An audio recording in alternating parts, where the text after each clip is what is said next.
Merry Christmas time. Happy holidays.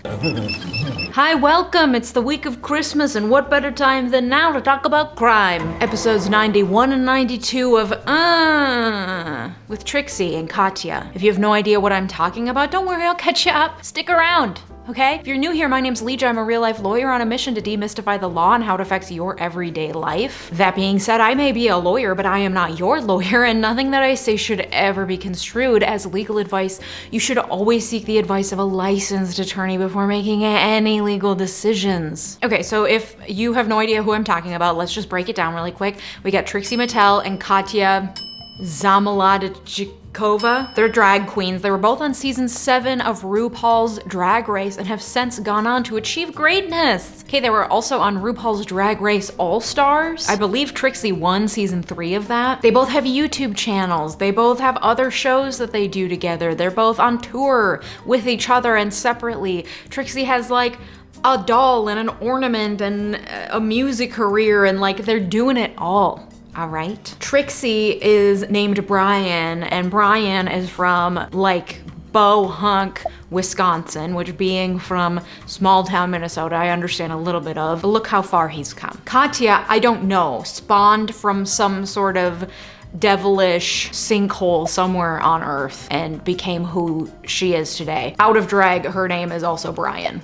which is fun. Trixie's a Virgo, Leo cusp, and it shows. Every drag queen who's ever smelled, I remember who she was and what she smelled like. Katya's a Taurus, doesn't really show. I bet she's got some sort of spooky rising sign though. Something real kooky. You're gonna die up there. I'm Katya. That's who they are, and they have a show together called it's spelled UNHhhh. It's on the World of Wonder YouTube channel, which is the kind of RuPaul's Drag Race overlord production company. It's a wildly successful series. They've done over 150 episodes and all of them get over 1 million views each. Like, runaway success. They're doing great. Anyway, I have been binging their show to like an embarrassing degree, and I came upon the 2-parter they did on crime, and I thought, this will be fun. Why not?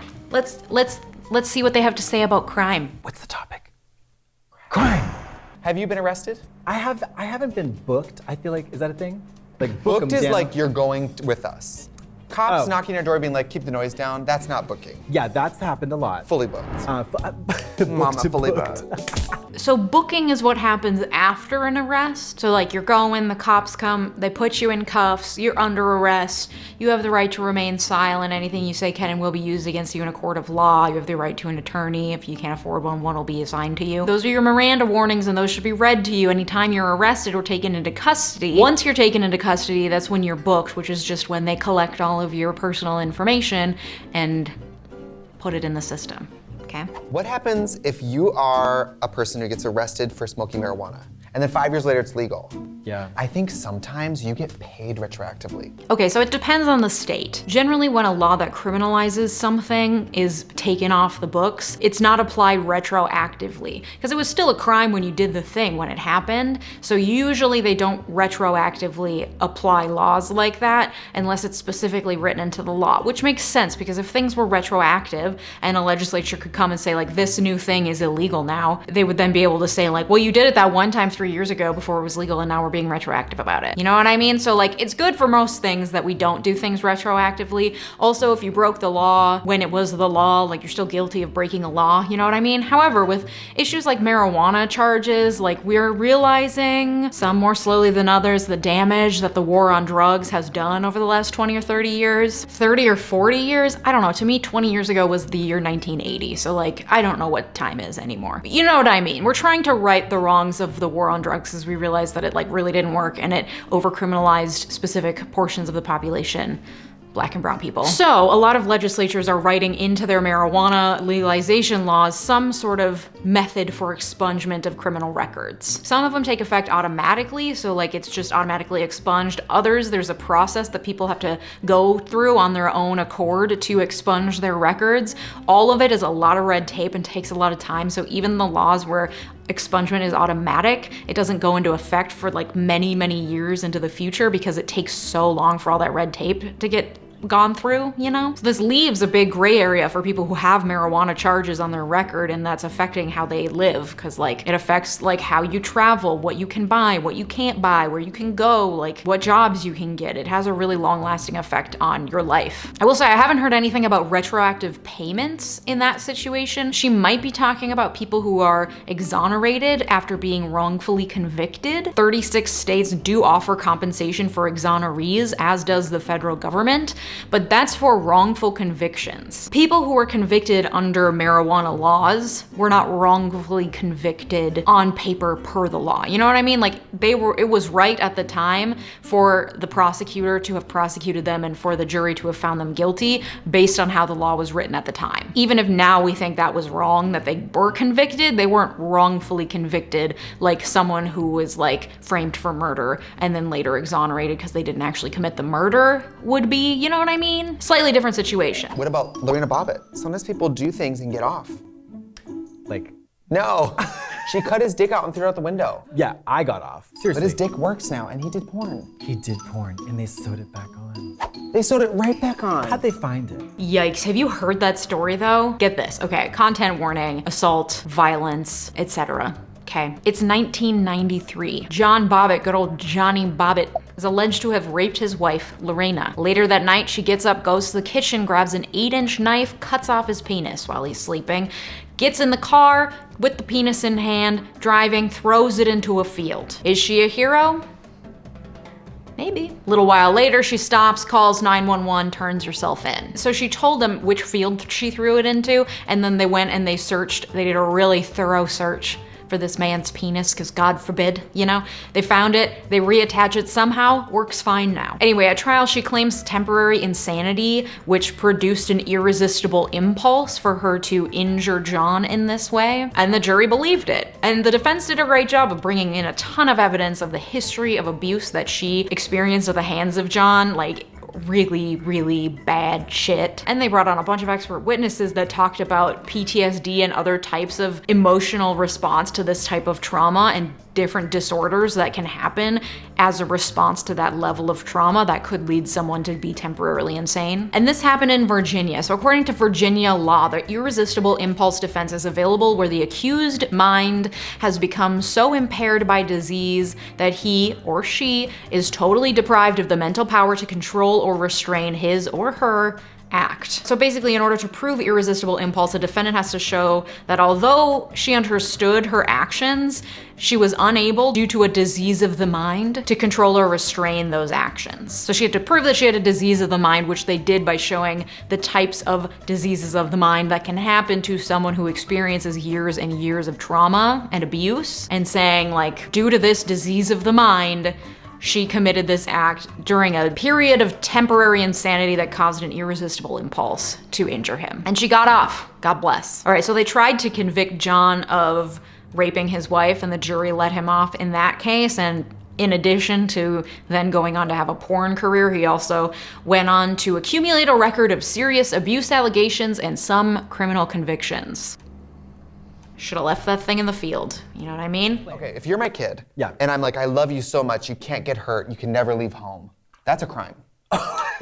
If I lock you in the house to keep you safe, it's a Kidnapping. crime. Not necessarily. Parental rights is a valid defense to a false imprisonment claim. Parents have a right to discipline their children in ways like grounding them, not letting them leave the house. As long as it isn't injurious to the child or cause undue suffering to the child. Confining a child against their will isn't necessarily a crime. But if you did it like long term to the detriment of the child's development or whatever, then yeah, that would probably still be a crime. Flying into Singapore, if you're on drugs, they could just kill you. You're lying.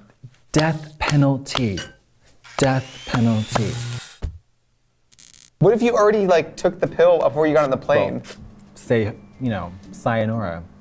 That's Japanese. That's not entirely true. Singapore is known for having some of the world's strictest drug laws, and the majority of executions that happen in Singapore are due to drug offenses, so she's not entirely off base. However, it's not true that just being on a drug when you arrive in Singapore would lead to your execution. They do, however, have mandatory death sentences if you are found to be carrying or transporting a certain amount of certain types of drugs. Like mandatory death sentence. So that's like a mandatory minimum like we have here if you're convicted convicted of some crimes, you have to go to jail for at least 20 years, for example. It's like that, but it's the death sentence. Like, if you're convicted, you have to be put to death. We do not have those in the United States. Does that make our death penalty any more humane? But mandatory death sentence, really intense. And these are for people importing or exporting a certain amount of certain drugs, such as 1,200 grams of opium, 15 grams of heroin, 500 grams of cannabis, you know, pretty large amounts. I think it's basically trying to cut down on the trafficking of drugs. But if you're caught with those, yeah, mandatory death. I wanted to be a brothel owner. Oh. Yeah, Like but you can't, Westworld? it's illegal. True, except in Nevada. Is prostitute the word? Call girl? I think call girl sounds sexy. It does sound I'm a sexy. call girl. Yeah. Does she really not know about the phrase sex worker? I will say though that prostitution is the word for the act of selling sex for money, especially when you're talking about the laws. That is what the laws tend to call it. Make sex work legal so Yeah. that it can be safe, because it's gonna happen anyway. Well, that's the thing. Amen. There's some things that are illegal. That's true. For example, you're backstage at a drag show, you have to pee, there's no bathroom, you pee in a bottle. If drag queens were calling OSHA, every drag show will be shut down. Yeah. OSHA, if you don't know, is Occupational Safety and Hazard Administration. I think it's health love that. administration. Yes. Do you know what's Good looking something out, funny? Ron. I literally just peed into a bottle. If you're an employee and your place of employment has unhealthy or unsafe working conditions, you most likely can make a complaint to OSHA. I believe they have to have over 10 employees. There's a big lack of federal oversight when it comes to small businesses. However, OSHA doesn't apply if you're an independent contractor, meaning like you're doing a gig, but you're not like a regularly paid employee of a place. I imagine most drag queens are not employees of, you know, the clubs that they're performing at, so probably not protected by OSHA. But yeah, hypothetically speaking, if you have a place of work that you show up to every day and you're a paid employee and other employees are actively peeing in Gatorade bottles, leaving them out, and you keep accidentally taking a sip, and despite knowing that this is happening, your employer has done nothing to curtail it, you may be able to make an OSHA complaint. I imagine there probably are many other bodily fluids just out and about at whatever places that drag queens perform at, based solely on the information I have gleaned from watching hours and hours of this show, which probably would also be considered hazardous under OSHA. Well, to be honest, I don't know, I sort of believe in the law because I think that we sensationalize unfair laws and we take the ones that work for granted. Well, I disagree. I'm a complete anarchist, and I advocate for a free-for-all in every sense of the word. You think? No. Yes. You think somebody should be able to walk in here and kill you and then no I wish they repercussions? would. I don't know, frankly, I think there are some bad laws that need to be more sensationalized. And whether or not a law works depends very much on your perspective. Works for whomst. You know what I mean? Ah, that was fun. I love those ladies. I love just hanging out and chatting. I think we can all agree the moral of the story, don't bring drugs to Singapore. And if you're gonna cut off your husband's penis, make sure that you have a cognizable mental disease. I hope you found this informational and entertaining. If you did, please consider giving it a thumbs up down below. And hit that subscribe button if you wanna hear more from me. Thanks so much for watching. Have a good day. Goodbye. Merry Christmas time, happy holidays. Oh yeah, and happy holidays if you celebrate. See you in 2021. Oh my God, it's gonna be 2022. Fuck. See you in 2022.